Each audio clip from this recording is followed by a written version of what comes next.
The problem with getting your validation from people is people can change their mind. One moment, people were cheering for Jesus, shouting, "Hosanna," waving palm branches. A few days later, those same people were shouting, "Crucify him." People can have a short memory.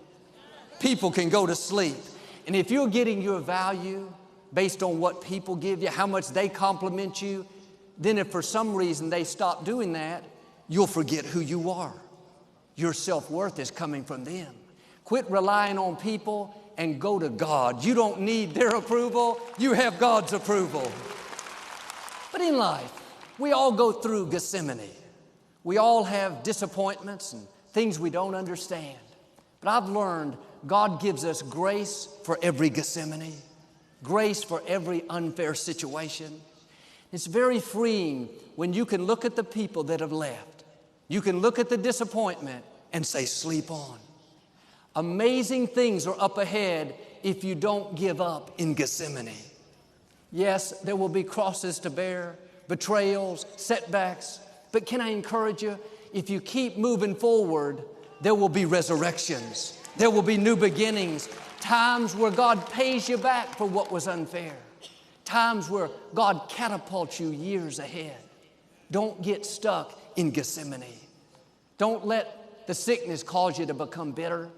You don't understand it. It's not fair. You could say, "God, why? This doesn't make sense."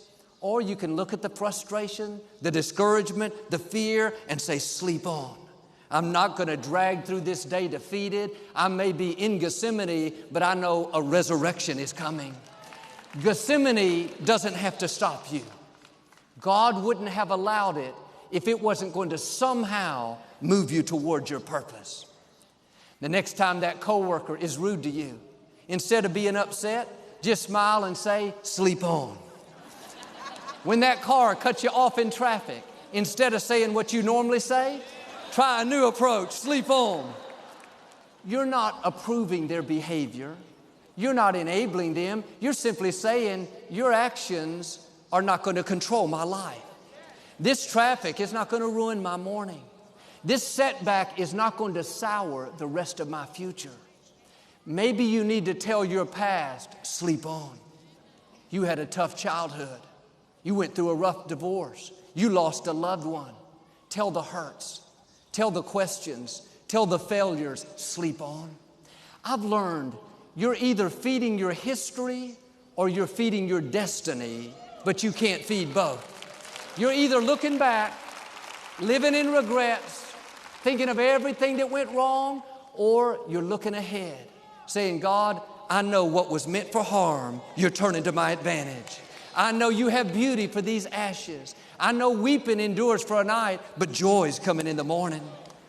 If you're always feeding your history, you're going to be frustrated, guilty, angry, in self-pity. Do yourself a favor. Tell your history, "Sleep on." You can't go forward if you're always looking backwards. You can't see the new things on the horizon if you're focused on what's behind. Start feeding your destiny. Father, thank you that your plans for me are for good. Thank you that the path of the righteous gets brighter and brighter. Thank you that you hold victory in store for the upright.